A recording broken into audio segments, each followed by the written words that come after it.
Nadie me ha dicho nada que no estamos grabando. Ya.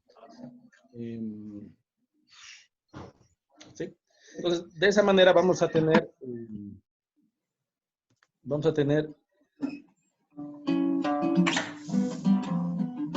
por ahí el micrófono, apaguen sus micrófonos. Ya. Alguien está tocando. Sí, está muy bien. Si así aprenden, no hay problema, que sea canten, pero si es en su micrófono. ¿Ya?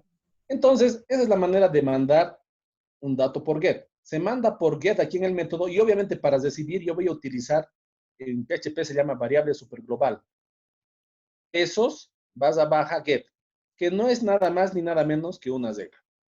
Vamos a hacer otro formulario, lo mismo. Vamos a hacer para el Fibonacci. Voy a grabar este con otro nombre, se va a llamar formulario Fibonacci, ¿ya? Que sería el que nos permite complementar el ejercicio que han hecho ustedes. Y ahora ya no vamos a llamar a factorial, sino a Fibonacci, ¿no? Y ya no vamos a llamar por el método get, vamos a llamar por el método post. Existen dos métodos para enviar formularios, el get y el post. Después, cuando estudien más HTML, más el ingeniero nos ha mentido, no es que les ha mentido, sino de que está bien empezar por estos dos. Después vamos a dar cuenta que es un poco más. Pero tenemos el get y el post, ¿no? Si se dan cuenta, el formulario va a ser lo mismo y ahora yo crearía mi archivito que se llame Fibonacci, ¿no? Fibonacci.php.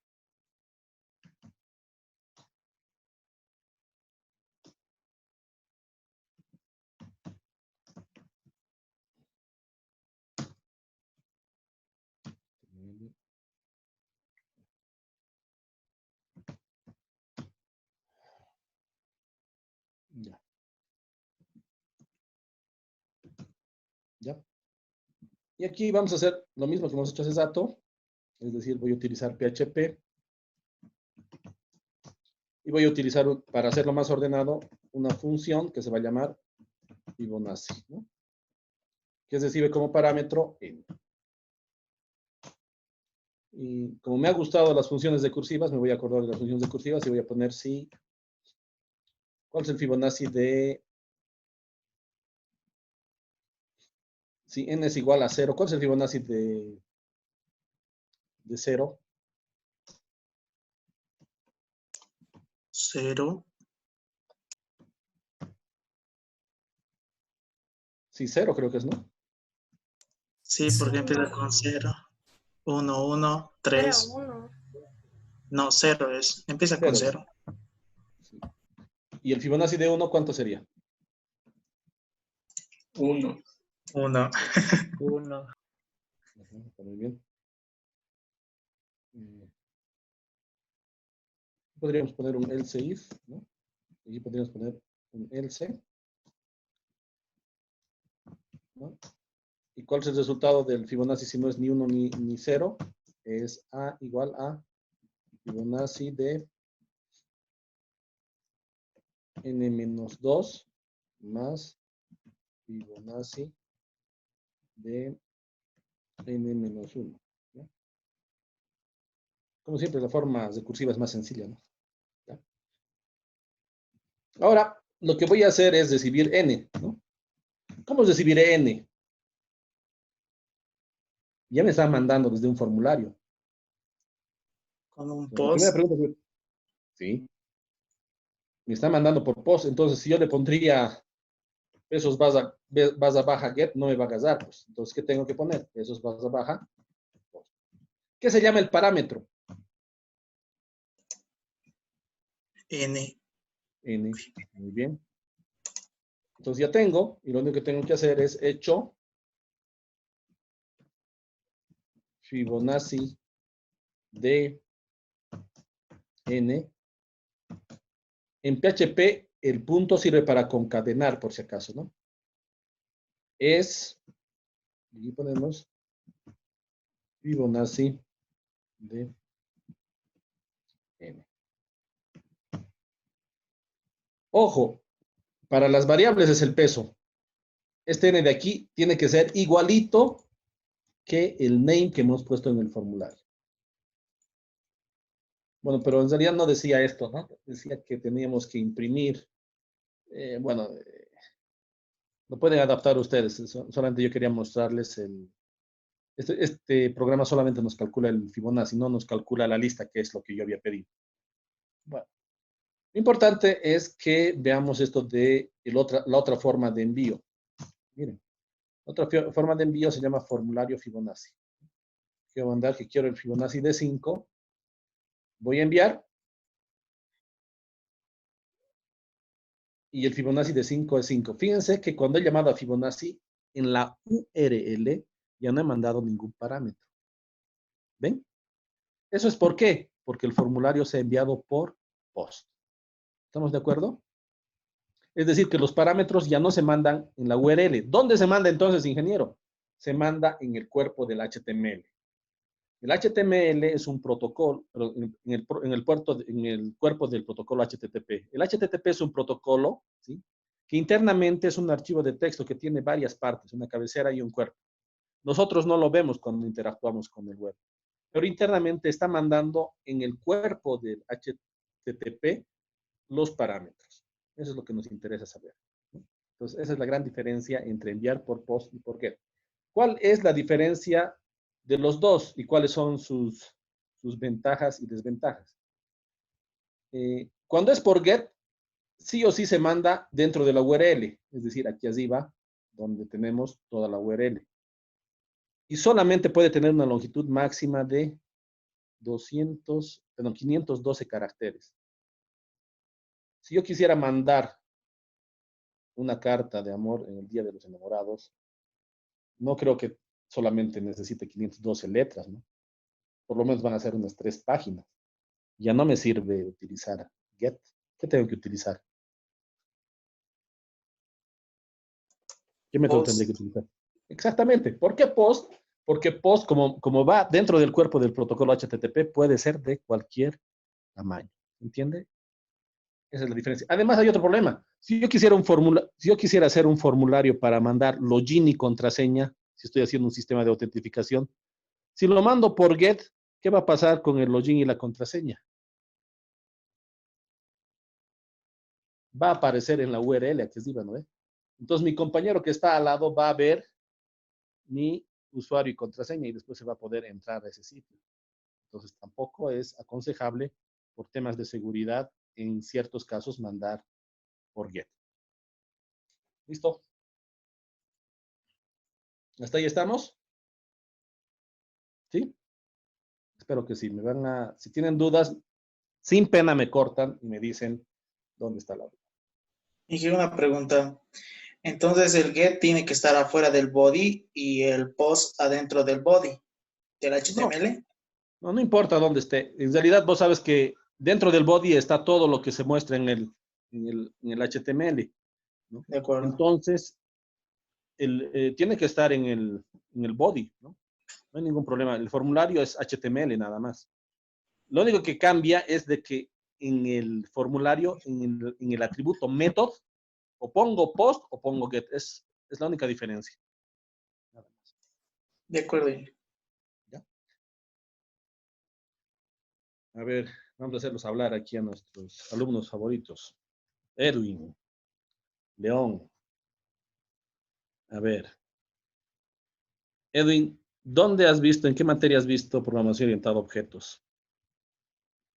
Siendo sincero, ¿no? Hasta ahora. Erwin. En programación avanzada, Inge. Ah, ya, muy bien. ¿Y qué es una clase, Erwin?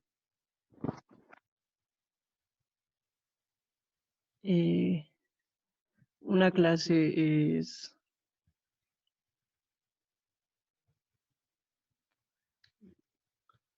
¿Qué es una clase? Es una generalización de varios objetos con las mismas propiedades, ¿sí? Un poco recordando a programación orientada a objetos. Por ejemplo, la clase alumno. Ustedes, por ejemplo, toditos ustedes pertenecen a la clase alumno. Solamente que cada uno de ustedes es una instancia de esa clase. como alumnos tienen atributos, ¿no ve? Que sería su nombre, su apellido, su carrera universitario, y tienen métodos, eh, inscribirse, eh, crear, llenar sus datos, calcular la edad, exactamente, métodos. Y bueno, es una nueva forma de programar que se tiene y que nos dice la promesa que nos va a ayudar a hacer las cosas más fáciles. Los grandes inventos vienen porque se quieren hacer las cosas más fáciles. Entonces, la programación orientada a objetos nos promete de utilización de código, eso nos va a usar tiempo, y también nos promete de que va a ser más fácil abstraer. Si yo estoy haciendo, por ejemplo, un sistema de inscripción para los cursos preuniversitarios, ¿no? Me voy a fijar en qué objetos intervienen en este sistema. Va a haber un preuniversitario, colegial le podrías llamar si quieren, un preuniversitario. Podrá haber una matrícula, después va a haber un curso. Entonces, esos son conceptos que nosotros los entendemos. Bueno, no es mi intención hablar de programación orientada a objetos, sino mostrarles cómo se programa orientado a objetos en PHP. ¿Estamos? Porque, como les había explicado, PHP es multiparadigma. Puedes programar estructurado con funciones o puedes programar orientado a objetos. En PHP, para hacer programación orientada a objetos, se utiliza clases. La palabra class, vamos a tener el nombre de la clase y después vamos a tener el extent, clase base, cuando hablemos de herencia, ¿no? ¿Se acuerdan de la herencia? Quiere decir que hay ciertas clases que pueden heredar sus atributos a otros. Y vamos a tener los atributos de clase, también conocidas como propiedades, que son las variables de la clase, que tienen sus modificadores, y tenemos los métodos, que en el caso de PHP se utiliza con la palabra function, ¿no? Los modificadores de acceso, fíjense que son cosas que ustedes conocen, public, private y protected, nos permiten ver si estos métodos o atributos van a estar disponibles para todo el mundo, solamente para los miembros de la clase o solamente para para los miembros de las clases y sus clases heredadas o solamente para los miembros de la clase. Para eso sirven los tres atributos. Entonces, en PHP, fíjense, es muy sencillo definir la clase persona. Y ahí tendríamos la clase persona con el nombre. Como no se define el tipo de dato en PHP, se puede utilizar var o se puede utilizar directamente el modificador de acceso. Y después tenemos los métodos, que en este caso sería setNombre, getNombre.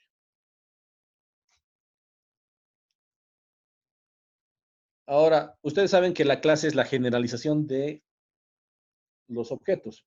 Si yo quiero tener un objeto, tengo que hacer un proceso que se denomina instanciar. Se van a acordar de Java o de C#, donde si yo quiero instanciar el objeto, tengo que poner el nombre del objeto igual a new y el nombre de la clase. En este caso sería P igual a new persona, ¿no?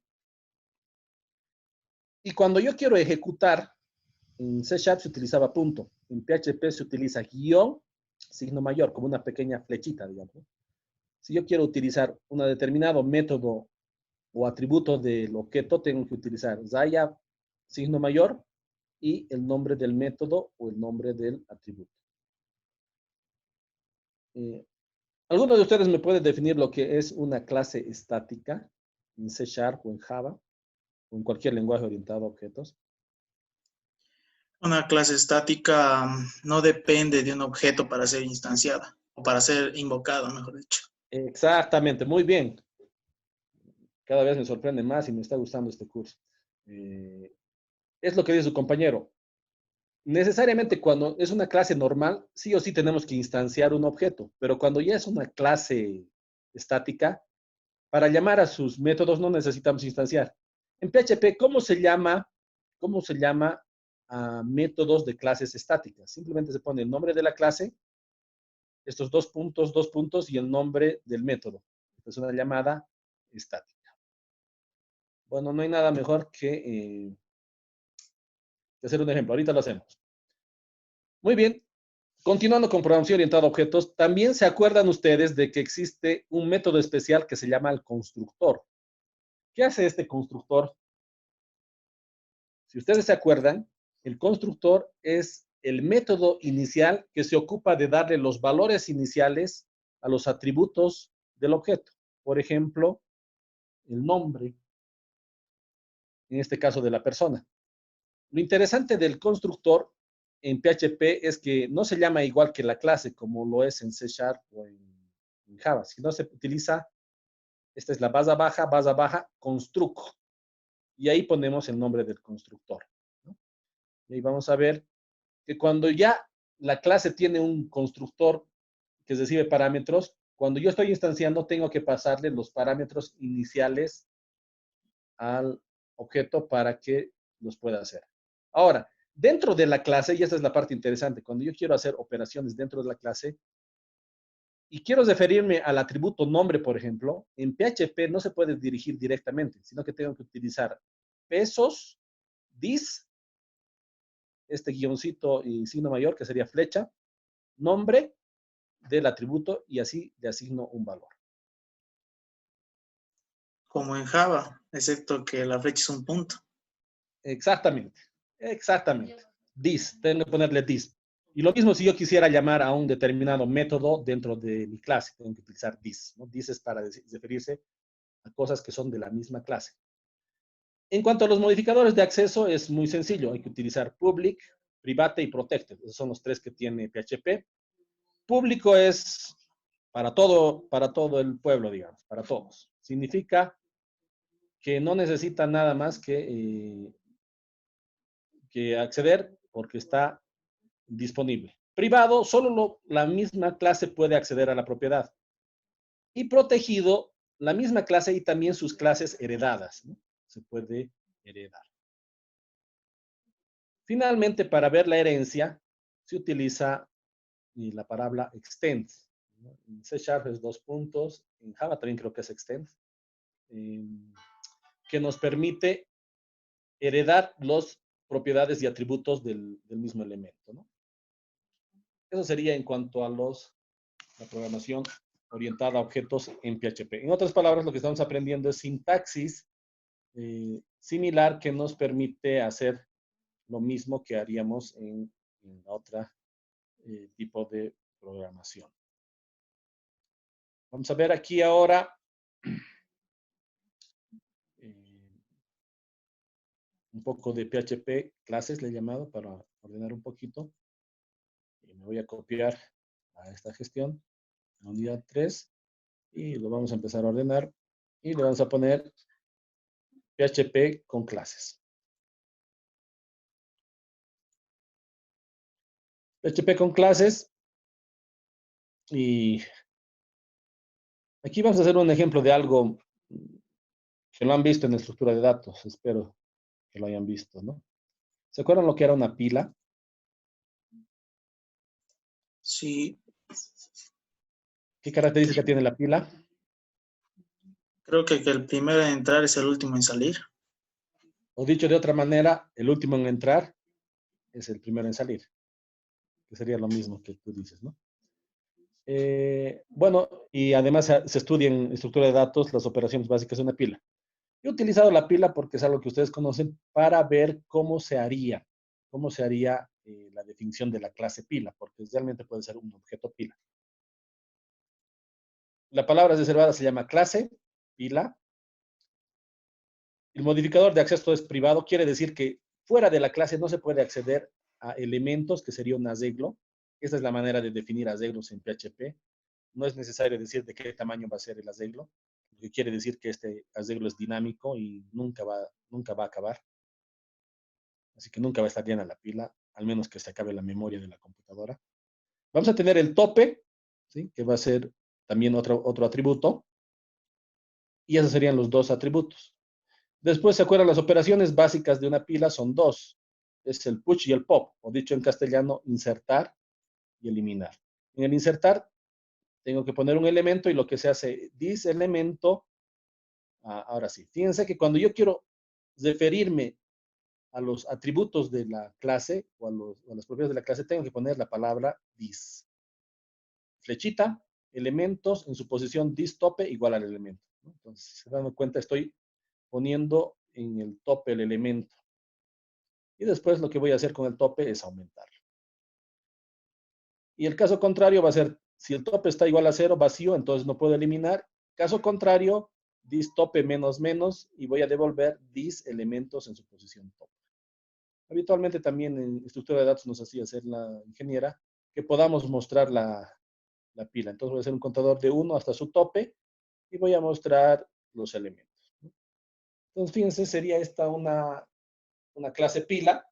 La clase no funciona hasta que se instancia, no se olviden. La clase simplemente es la definición de todos los atributos, propiedades, atributos o propiedades y también los métodos. Ahora, fíjense que también hemos definido un constructor. ¿Ven? En este caso, el constructor no recibe ningún valor. ¿Por qué? Porque el tope en una pila siempre se va a inicializar en 0. No tendríamos por qué darle ningún valor inicial. ¿Sí? Cada problema tiene su peculiaridad. ¿Estamos? Esto de que estoy haciendo aquí es la clase pila, pero no me sirve de nada. Necesito utilizar la clase pila. Ingeniero, hasta ahora usted nos estaba mostrando todo el PHP en un solo archivo. Y ahora, ¿por qué están en dos? Por orden, cuando ya el programa va creciendo muy grande, imagínense 1.000.000 de líneas de código, no puedo seguir manteniendo en un archivo. Entonces, ¿qué se hace? En este usar pila, lo que le voy a decir, fíjense, es utilizar include. ¿Include qué significa? Incluya el programa pila.php que se encuentra en el mismo lugar. ¿Qué quiere decir? Que aquí cuando encuentre esta instrucción, automáticamente ya va a usar todo el programa pila.php. ¿Cómo se instancia? Se pone new pila, se pone insertar, insertar, insertar. Entonces podríamos mostrar, eliminar y mostrar. No olvidar que estamos en programación web. ¿Qué quiere decir? Que esto está cosiendo en un entorno cliente y servidor. Y todo esto ahorita está cosiendo en el servidor. ¿Qué quiere decir? Que una sola llamada vamos a hacer todas estas cosas. Hagámoslo coser para ver qué pasa con la clase pila. PHP clases. Digo usar pila. Y ahí tenemos hola, buenas tardes, que sería los 3 resultados. A ver, perdón, ¿qué hemos hecho? Perdón. Hola, buenas tardes, mostrar, eliminar y ha vuelto a mostrar. Ha mostrado, ¿no? Ha mostrado los 3 primeros, ha eliminado, lo he eliminado tardes y ha vuelto a mostrar.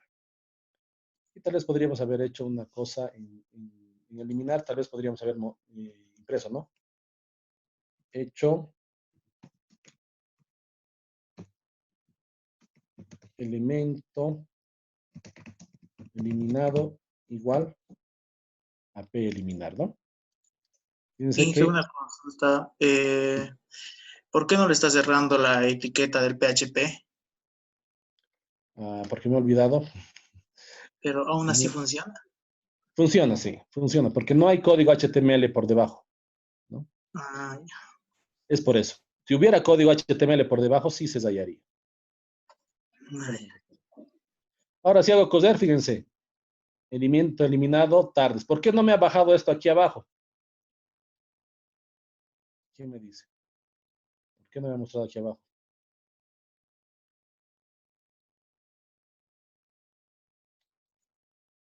Zosa, ¿por qué me ha mostrado aquí junto? ¿Por qué no me ha mostrado una línea abajo? Zosa. ¿Por qué no hay HTML? ¿Qué etiqueta, qué elemento de HTML es el que tengo que poner si quiero salto de línea? Pere. Ver, ajá. Muchas gracias. Es decir, por mucho que yo esté haciendo el ejercicio que yo esté haciendo, no se olviden que el resultado siempre es un HTML. Bueno, no siempre, también eso es mentira. Ustedes sabían que los docentes decimos mentiras para que entiendan las cosas. Después ya les ampliamos y les aclaramos la verdad.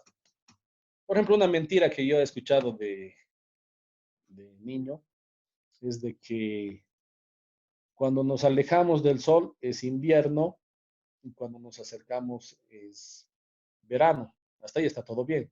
la mitad del año caliente, la otra mitad frío. Pero ¿y cómo explican de que eso sea verdad para el hemisferio sur, no para el hemisferio norte? Para todos debería ser al mismo tiempo el frío o el verano. ¿Por qué sucede esto? No nos explican cuando nos dicen esto de las estaciones. No nos olviden, no nos explican de la inclinación de la Tierra y que dependiendo de la época del año, para el uno es verano y para el otro es invierno, porque se encuentran en diferentes posiciones del Sol. Lo mismo esto, ahorita vamos a entender que todo lo que nos llega es HTML. ¿Ya? Una consulta, Inge. ¿Toda etiqueta HTML funciona como un comentario en PHP? ¿Como un string? Porque sí. mensaje. ¿Toda etiqueta? Lo que pasa es que tú puedes, en realidad lo que estás haciendo en PHP es imprimir, ¿ya? Y si tú imprimes una etiqueta, esa que has impreso se va a volver, lo va a imprimir la etiqueta tal y como estás poniendo, es decir, signo de mayor, BR, etc. Y eso se va a incorporar al resultado final. Y cuando Incluso, el navegador entiende, perdón, como el navegador entiende el HTML, te lo muestra. ¿Qué me decías? incluso cuando yo hice una prueba, creé una variable en PHP, le puse un BR entre comillas y solo invoqué a la variable y le dio el salto de línea. Es que te lo he impreso. Es que te lo he impreso. ¿No? Si tú Ah, ves el botón, por eso siempre les digo que hagan botón derecho y le digan ver código fuente, porque este es el resultado que ha llegado del PHP. Este es el resultado que ha llegado del PHP. A ese ejemplo que tú me dices, ¿le has hecho esto de ver el código fuente? no, por el tiempo no. Hazlo y vas a ver que en realidad ha impreso esa etiqueta. Si no, el navegador, ya les he dicho, no entiende ningún lenguaje de servidor, solo entiende etiquetas HTML. Entonces, lo que le tiene que llegar a él es etiquetas HTML. Bueno, entonces aquí estaría nuestra pila ahora sí bien. Tenemos los tres elementos. Le digo eliminar y me lo elimina el último en entrar. Tardes y buenas tardes.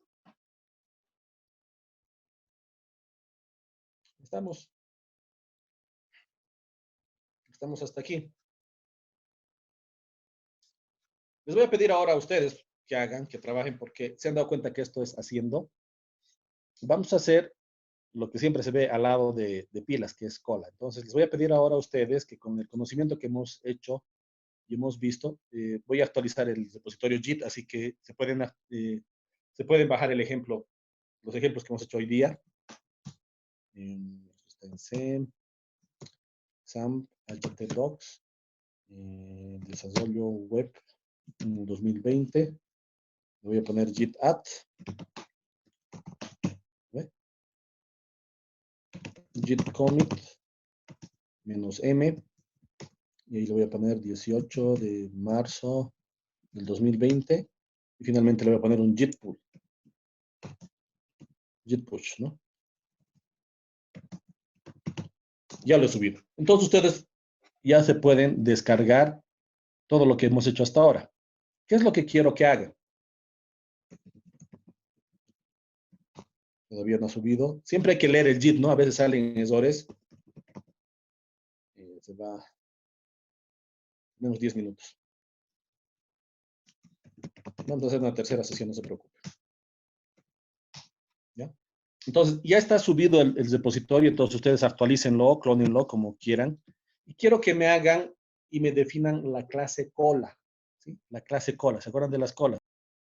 Es una estructura parecida, pero lo que pasa es que la clase cola tiene dos elementos. Tiene un frente y tiene un final. El insertar es por atrás y el eliminar es por delante. ¿No? Entonces, vamos a hacer la definición de la clase. ¿Estamos? La clase cola. Y vamos a hacer la definición de la clase cola solamente, y después vamos a hacer el usar cola, que sería algo parecido que lo que he hecho el usar pila, donde van a instanciar una cola, van a insertar ciertos elementos, van a mostrar, van a eliminar y van a volver a mostrar. Así que quiero verlos trabajar en computadora. Los que no tienen, háganlo aunque sea en papel. Y les voy a dejar, mientras se nos cierra esta sesión, les voy a mostrar el código de la clase pila, que sería algo parecido a esto que tienen que hacer. La ventaja es que se ve mejor que en el data, ¿no? ¿Qué dice? Sí, eso sí. Y que en la pizarra y mi letra también. Ya, ahí. Entonces, manos a la obra, quiero verlos trabajar y no se preocupen si es a la sesión, ustedes siguen trabajando. Nos vemos, les voy a dar, esto se acaba en 8 minutos más 5. Nos vemos en unos 15 a 20 minutos. Ya todos quiero verles, vamos a hacer al azar, cualquiera, que me hagan la definición de la clase cola.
también pueden ver el usar pila, ¿no? Que sería el utilizar esa clase.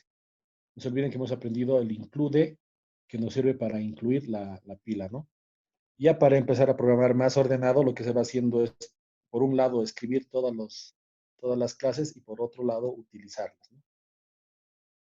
Ese sería el include pila. Ustedes harán include cola y harán las operaciones de insertar, mostrar y eliminar colas, ¿no?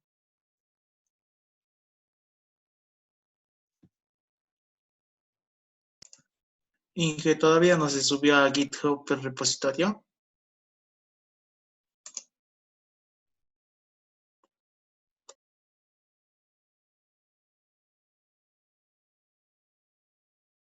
Inge, Sí, el esas son, repositorio no sale. parece que ha habido un error al subir. Lo voy a volver a subir. No está actualizado, ¿no?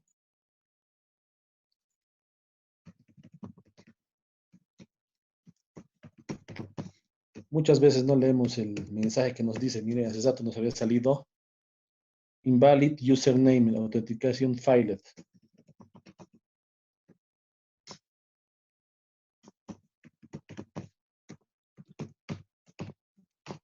Yo lo leo, pero no lo entiendo, traductor de Google nomás. No tienes que entender, pues git push es poner. Ahora fíjense que dice, ya lo subí, ahora pueden revisar y ya está. Pueden actualizarse, ahora sí.